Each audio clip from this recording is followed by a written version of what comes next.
This ruling from the Supreme Court is a little bit worse than we had Elie Mystal on last week to give us a potential preview of this. And he felt like it was going to be remanded without a doubt at that point. He thought that his speculation was that it's probably not absolute immunity, because otherwise that would have come out earlier, and they may have negotiated a remand.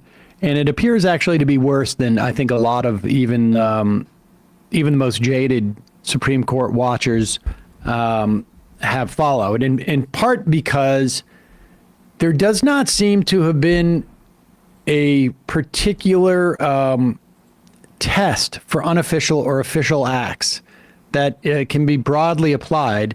And to the extent that there was a test that was applied, the court also found that you really cannot get evidence.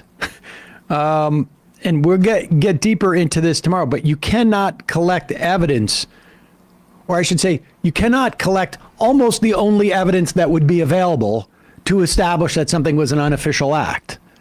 Because it's rare that a president says, I'm personally going to do something illegal. Usually what it is, you talk to your advisors around you and you delegate that authority. And if you don't have the ability to in some way subpoena the communications between those people, then there's no way to know if the president had any culpability in doing this act that could be non-official. But here is Ken Dilanian from NBC as this news broke, how he was characterizing this decision. Again, we'll be talking to Ian Millhiser tomorrow and probably somebody on Wednesday about this and the other decisions, but that we've had in the past week. But there could be no more stark of a reminder of the import of not having a Republican president than what we've seen in the past week. And frankly, I don't know how many years it's going to be before we can unwind this stuff. And by years, I mean decades, probably, particularly with the Chevron doctrine last Friday. But I don't know, maybe if the president's has absolute immunity, there's a little more opportunity for Biden to do something, assuming that, he's capable of doing it. Here is Ken Dilanian. Let's bring in NBC's Ken Dilanian outside of the Supreme Court. Ken, what do you have?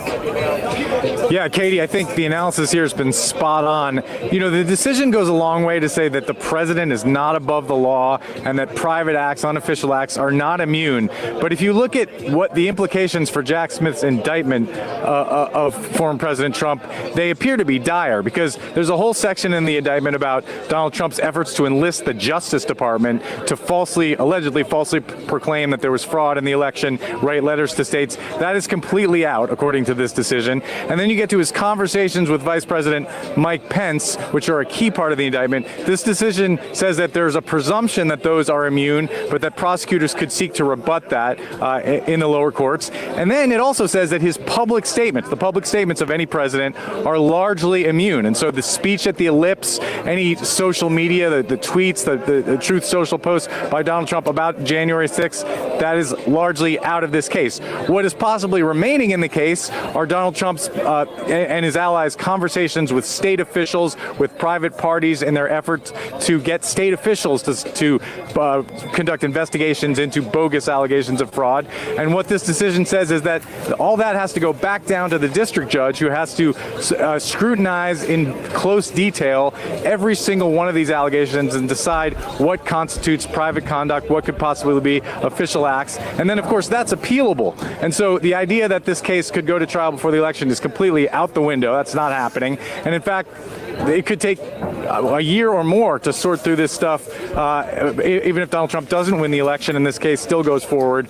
This Supreme Court decision greatly complicates this major indictment of Donald Trump by the special counsel, Katie.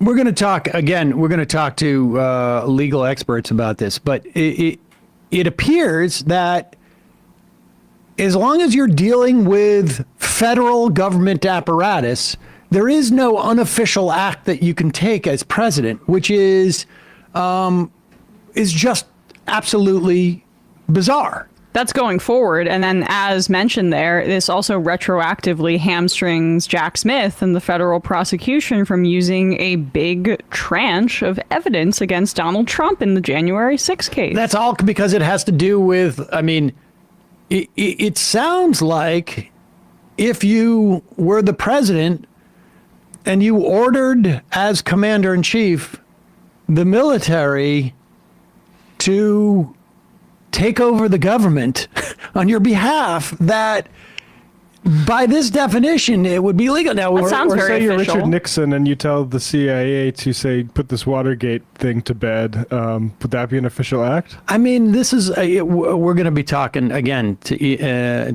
Millhiser tomorrow about this, but here is Sonia Sotomayor. She wrote a dissent. I think also KBJ did as well, or added to it, I should say. She wrote, looking beyond the fate of this particular prosecution, the long-term consequences of today's decision are stark.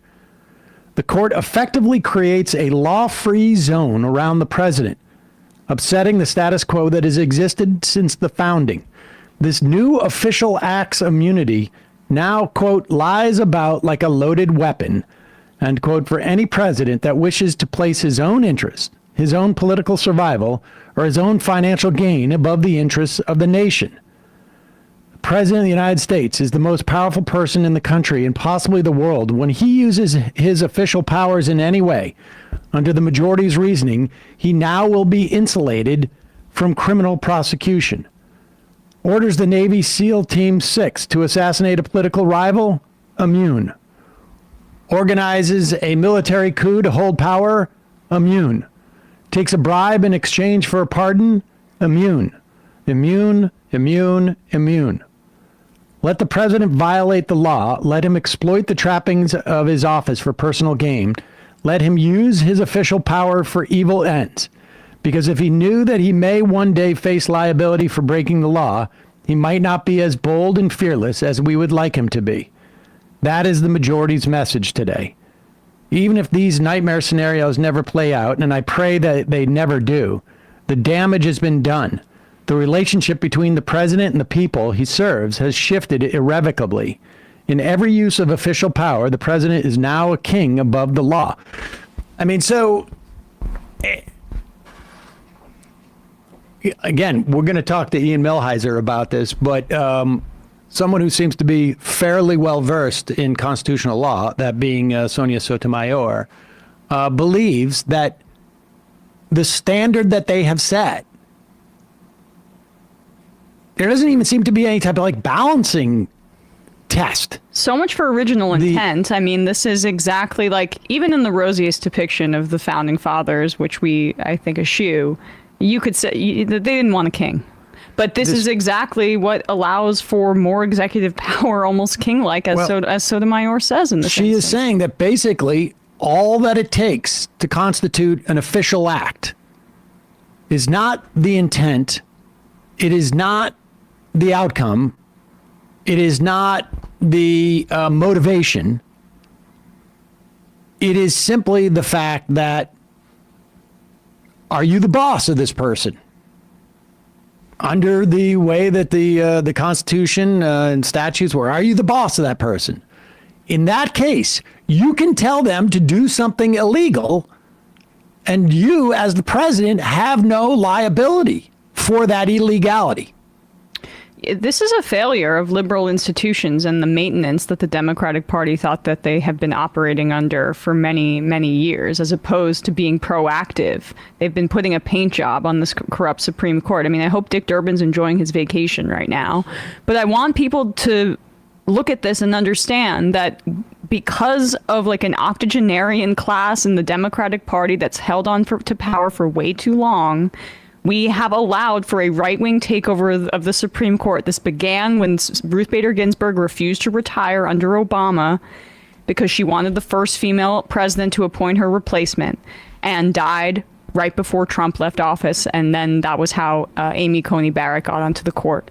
So this is a problem with liberals in this country broadly. I mean, just from a philosophical perspective of just maintaining these institutions that are crumbling as opposed to proactively correcting them.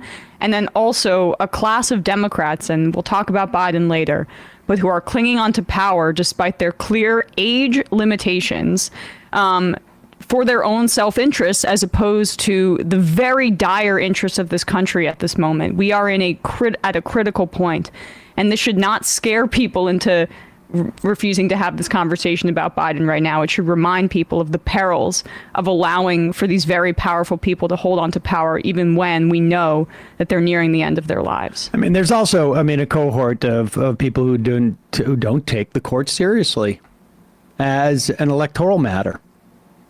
And, that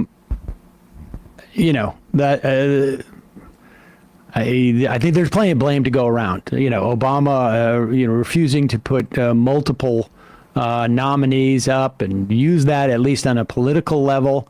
It's really, this is bad stuff. And people are asking, what prevents, let's say, Biden under this ruling from putting 4 new justices on the court? What prevents student loan forgiveness to be found unconstitutional? The real, as far as I can tell, and again, this just came out, but the real danger with this ruling is for things like that, the government can be enjoined from doing them, right? The Supreme Court can find that it's illegal, and it's actually literally more like Joe Biden would have to order the education department to go and erase all of its files, do it immediately before anybody says anything, and then he couldn't be punished for it. But really, where this is going to give a president the most free rein is to do things that are not public and cannot be enjoined by the Supreme Court. In other words, you tell the CIA to assassinate somebody. After the fact, the Supreme Court can say, we enjoin the CIA from carrying this out. This is that's the area where this is really the scariest. It's really given a full license to I did my best with the coup. I failed, but at least I have no recourse.